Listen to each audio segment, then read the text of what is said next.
د خوست په تڼۍ ولسوالۍ کې د امن کلتوري ماښام تر سرلیک لاندې کلنۍ مشاعره په پیربدشه کلي کې جوړه شوې وه. په یاده مشاعره کې د لر او بر پر شاعرانو سربیره ټیټپوړو او لوړپوړو دولتي چارواکو هم برخه اخیستې وه. مشاعرې ته د خپل وینا پر مهال د کورنیو چارو وزارت لومړي مرستیال په خپلو خبرو کې وویل امارت د ټولو قشرونو ګډ نظام دی او یاد نظام له ډاکټر انجینر ښوونکي او نورو قشرونو له ګډون پرته نیمګړی دی.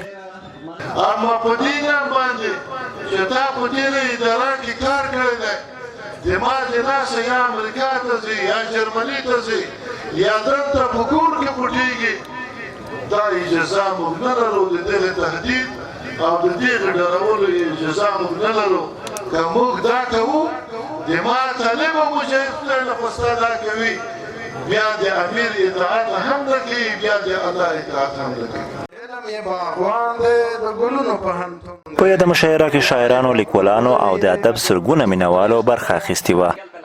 اخوا مدرسه د جینکیو د ودانه ټول یې دانا دي یوه هم نه ده نادانه دې خوا ته ولاړ په ناز د نجونو پوهنتون دی علم یې باغوان دی د ګلونو پوهنتون دی وایي وړه بلبل یې له څانګو اویزان دی خو وینم دې مستې د درګي ډنډې څپان دی ته وایې چې زیری مې د سپینې خولې دربان دی او خدای که به تېره کړم له تا وروسته پوهېږمه له تا نه پرته یوه شپه د تنهایۍ یادې په تا ودانه مې د زړه ورانه کېږده یادې ته یې زما د هیلو لویه دنیاګۍ یادې.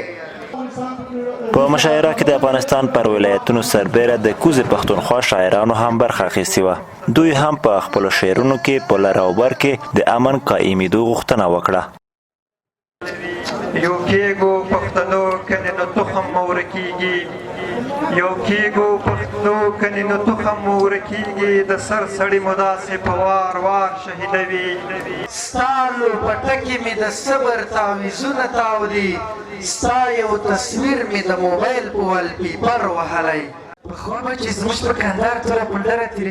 په یاد کلتوري ماښام کې پر اشعارو سربیره ترنمونه، تمثیلي ټوټې او نورې بېلابېلې ادبي ټوټې وړاندې شوې چې د ګډونوالو د خوشحالۍ سبب شوې.